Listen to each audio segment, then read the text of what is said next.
एक सवाल मेरा आप सभी से है कि आप कितनी बार रिफ्यूजल के बाद वीजा अप्लाई कर लोगे। आप एक बारी कर लोगे, दो बारी कर लोगे, तीन बारी कर लोगे। आज की कहानी एक ऐसे पर्सन की है जिनके टोटल 8 रिफ्यूजल आए थे। उन्होंने 8 बार अप्लाई किया था। सबसे पहले उन्होंने कनाडा का अप्लाई किया, फिर यूएस का, फिर ऑस्ट्रेलिया का, इंग्लैंड से भी रिफ्यूज थे, फ्रांस से भी रिफ्यूज थे, स्विट्जरलैंड से भी रिफ्यूज थे, इवन कि कनाडा से तो 3 बार रिफ्यूज थे। हर बार कंट्री भी चेंज करके देखी, बट हर बार एक ही जवाब आया कि रिफ्यूज। इन पर्सन का नाम है कपिल और इनका एक ही सपना था कि मुझे ना कनाडा जाना है। तो इसीलिए सबसे पहले इन्होंने कनाडा का अप्लाई किया था, फिर यूएसए का किया था, फिर दोबारा से कनाडा का किया था। 8 रिफ्यूजल के बाद भी वो सपना नहीं छोड़ रहे थे। उन्होंने अब भी कनाडा ही जाना था। इस कहानी का एंड ऐसा है कि शायद आपको भी बहुत खुशी महसूस होगी कि एक पर्सन इतनी बार रिफ्यूज होने के बाद क्या उनका कनाडा का वीजा एंड में लगा या नहीं लगा। कपिल आज अपने सपनों के देश में हैं और उनका कनाडा का वीजा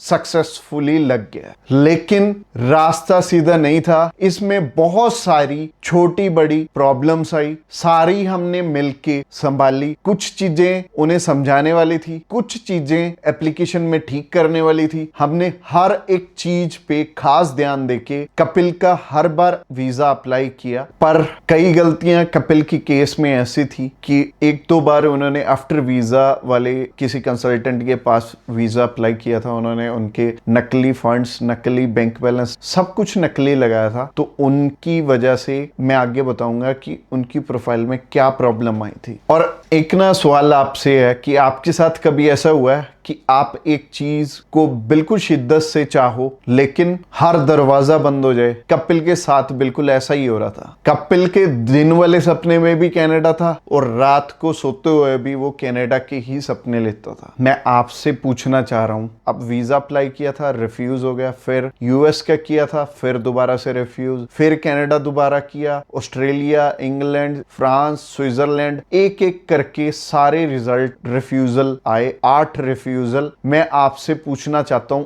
8 रिफ्यूजल लेने के बाद आप हिसाब लगा सकते हो कि कपिल कैसा महसूस कर रहे होंगे। और इस केस की ना मैं एक इंटरेस्टिंग बात बताता हूं कि कपिल हमारे पास भी कनाडा का ही पूछने आए थे। उन्होंने काउंसलिंग कनाडा की ही ली थी। स्टार्टिंग में तो उन्होंने अपना सच्ची ने बताया था कि मैं इतनी बार रिफ्यूज हूं, पर जब हमने उनकी प्रोफाइल देखी तो वो किसी भी कंट्री में वीजा अप्लाई करने के लायक थी नहीं। और यही बात कपिल को अच्छी लगी। उनकी प्रोफाइल में जो चेंजेस करने वाले थे, 1 से 2 मंथ लगा के हमने वो चेंजेस किए। कपिल का सबसे पहले वीजा अप्लाई किया था हमने नीदरलैंड का। नीदरलैंड से 15 दिन में कपिल का वीजा सक्सेसफुली आ गया था। और सिर्फ इतना ही नहीं, हमने कपिल को ये सलाह दी थी कि आपके बहुत पैसे बर्बाद हो गए, अब ना हर एक चीज में मैं आपके पैसे बचवाऊंगा। तो इसी वजह से ना उनका जब वीजा अप्लाई किया था तो हमने जो एयर टिकट है, एयर टिकट थोड़ी आगे की डाली थी उनकी, क्योंकि हम 6 महीने आगे तक का वीजा अप्लाई करके 6 महीने पहले से ही लेके रख सकते हैं। तो हमने उनका 6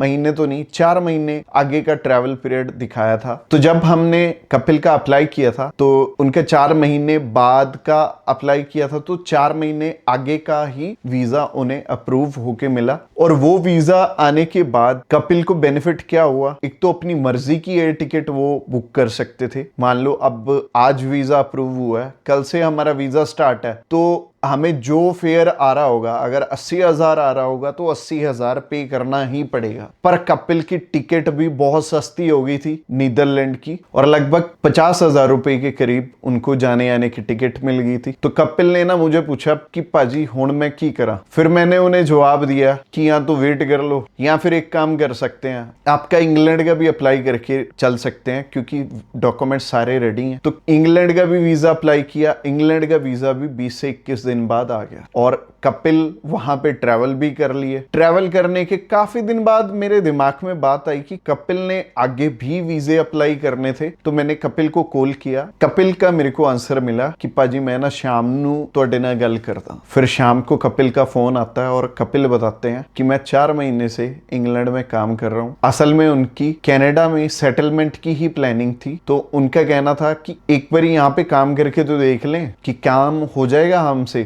क्योंकि इंडिया की लाइफ डिफरेंट है, बाहर की लाइफ डिफरेंट है। तो उन्होंने at the end of the day मुझे बताया कि इंग्लैंड में मैं पिछले 4 महीने से काम कर रहा हूँ और 6 लाख रुपए मैंने बचा लिए यहाँ पे, अच्छी इनकम हो जाती है यहाँ पे। तो अब मैंने वापस आना है। मेरा वापस आने से पहले ऑस्ट्रेलिया का भी वीजा अप्लाई कर दो क्योंकि ऑनलाइन है, न्यूजीलैंड का भी वीजा अप्लाई कर दो। हमने दोनों ही वीजे अप्लाई कर दिए। न्यूजीलैंड का तो वीजा आ गया, पर ऑस्ट्रेलिया के वीजा में जैसा मैंने स्टार्टिंग में बताया था कि उनका शुक्र करो कि बैन नहीं लगा। जो लास्ट टाइम आफ्टर वीजा में जहां से भी उन्होंने अप्लाई किया था, उन्होंने उनके सारे झूठे डॉक्यूमेंट लगाए थे, वो लास्ट टाइम पकड़े भी जा चुके थे एम्बेसी में। अब की बार उनकी रिफ्यूजल में ये ही लिखा आया कि आपने लास्ट टाइम फेक डॉक्यूमेंटेशन की थी और अब अलग प्रोफाइल बता रहे हो, और पिछली बार तो आपके डॉक्यूमेंट ही सारे फेक थे। तो उनकी नकली बैंक स्टेटमेंट, नकली काम का प्रूफ, सब कुछ जो भी लगाया था उसकी वजह से ऑस्ट्रेलिया का रिफ्यूज हो गया। नहीं तो इंग्लैंड भी उनके पास वीजा था और शेनेगन भी वीजा था, दोनों जगह पे ट्रैवल भी कर चुके थे, तो उनका वीजा पॉसिबल ही नहीं था कि ऑस्ट्रेलिया का ना आता। बट फिर मैंने उन्हें सलाह दी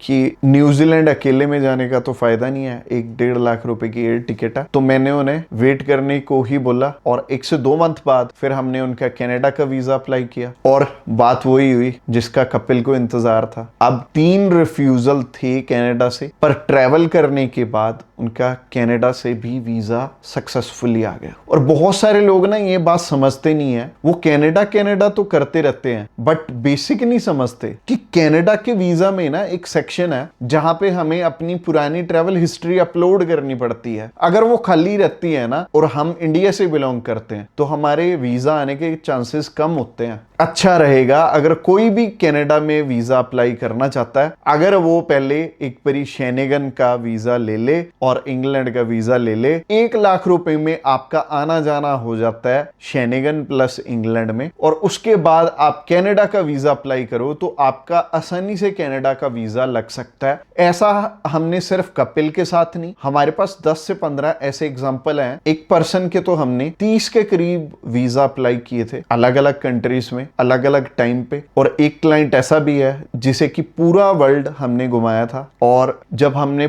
टोटल कोस्टिंग देखी उनकी एंड में कि पूरा वर्ल्ड घूमने की उनकी कोस्टिंग कितनी आई थी, तो 5 से 6 लाख रुपए उसके टोटल लगे थे with flights, with each and every expense. और इसमें उन्होंने कवर किया था, फर्स्ट टाइम ट्रेवल किया था टर्की, शेनेगन और इंग्लैंड इकट्ठे। पहले शेनेगन का वीजा लिया था, फिर टर्की का हमने ऑनलाइन अप्लाई करके ले लिया, फिर उसके बाद इंग्लैंड का भी किया, इंग्लैंड का भी वीजा आ गया। तो तीनों वीजे जब लग गए तो उनका पहला ट्रिप में जो खर्चा आया था वो 1 लाख रुपए का आया था। दूसरा ट्रिप उनका न्यूजीलैंड और ऑस्ट्रेलिया का था। तीसरा ट्रिप उनका कनाडा और यूएसए का था। तो जब हमारे पास यूएसए का 10 साल का वीजा लग जाता है ना, तो हमारे पासपोर्ट की वैल्यू बढ़ जाती है। उसके बाद उन्होंने जिस भी कंट्री में अप्लाई किया उनका वीजा कभी रिफ्यूज नहीं हुआ। वो जापान भी घूम के आ चुके हैं, वियतनाम भी घूम के आ चुके हैं, जितनी भी एशियन कंट्रीज हैं वो भी घूम ली हैं। और बजट फ्रेंडली वो ट्रैवल करते हैं, एक्सप्लोर करते हैं, होटल्स पे या फिर एक्स्ट्रा चीजों में अपना पैसा खराब नहीं करते। तो उन्होंने 5 से 6 लाख रुपए में लगभग वर्ल्ड की अच्छी अच्छी सारी कंट्रीज घूम ली हैं। तो कपिल की तरह अगर आप भी एक सही सलाह लेना चाहते हो, एक अच्छे से गाइडेंस लेना चाहते हो, तो मैं आपकी हेल्प कर सकता हूं। पर हेल्प से पहले आपके लिए 3 सवाल हैं। तो आप इस कहानी को सुनने के बाद क्या सीखे?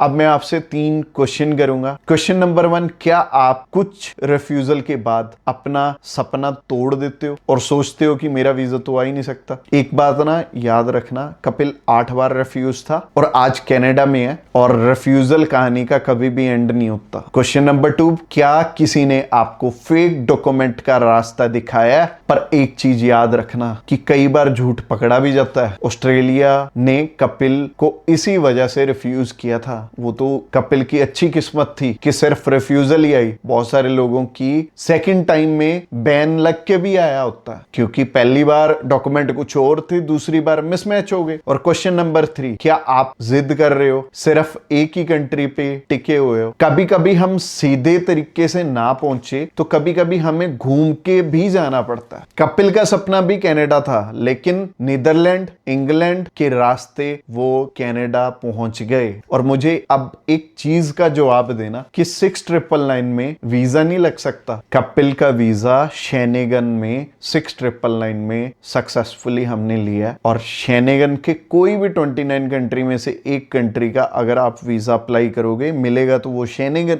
होगा, तो वो 29 कंट्रीज का ही, और 29 कंट्रीज का वीजे की हमारी कोस्टिंग 6999 है। और हम ऐसी फाइलिंग करते हैं आपकी कि एम्बेसी में जब आपकी फाइल प्रेजेंट होती है और हम आपकी एप्लीकेशन उस लेवल की करते हैं कि आप किसी को 1 लाख रुपए दोगे तो वो भी शायद उस लेवल पे आपकी चीजों में ध्यान ना रख पाए। बाकी UK, Canada, USA, Australia, New Zealand हम सबके एक्सपर्ट हैं। इनमें से कोई भी कंट्री अप्लाई करोगे तो 7999 में आप हमारे थ्रू अप्लाई कर पाओगे। और आज की कहानी से एक सीख ले लो कि कभी भी कोई भी फेक डॉक्यूमेंट मत लगाओ। 2 से 3 महीने की मेहनत है, 3 महीने बाद वीजा अप्लाई कर लेंगे। जो चीजें फेक लगानी है वो चीजें ओरिजिनल भी तो बन सकती हैं। अगर आपको नहीं पता कि कैसे प्रोफाइल बनाते हैं शेनेगन में, इंग्लैंड में, ऑस्ट्रेलिया में, न्यूजीलैंड में, यूएसए में, तो हम आपकी हेल्प कर सकते हैं। आप कभी भी हमें कॉल कर सकते हो। इसके अलावा अगर रात को इस वीडियो को देख रहे हो तो आप डिस्क्रिप्शन बॉक्स में जाके व्हाट्सएप का लिंक प्रेजेंट होगा, उस लिंक पे क्लिक करके आप डायरेक्टली हमें व्हाट्सएप पे मैसेज कर पाओगे। और आपके लिए एक आखिरी सवाल, अगर कपिल 8 बार रिफ्यूज होने के बाद कनाडा पहुंच सकता है तो क्या आप अपनी ड्रीम डेस्टिनेशन में नहीं पहुंच सकते? आपका वीजा बार बार रिफ्यूज हुआ है, कमेंट में लिखो, पर्सनली आपको रिप्लाई करूंगा। और इस चैनल को सब्सक्राइब जरूर कर लेना, क्योंकि ऐसी ही सक्सेस स्टोरीज और केस स्टडीज मैं इस चैनल पर लाता रहता हूं। अब एंड स्क्रीन चल रही है तो आप वेबिनार को ज्वाइन कर सकते हो, जो कि मैंने स्पेशली आपके लिए डिजाइन किया है, जिसमें कि बहुत क्लियर इंसाइट मिलेंगे आपको, और ये वेबिनार बिल्कुल फ्री ऑफ कॉस्ट है। तो जल्दी से लिंक पे क्लिक करके आप ज्वाइन कर लो।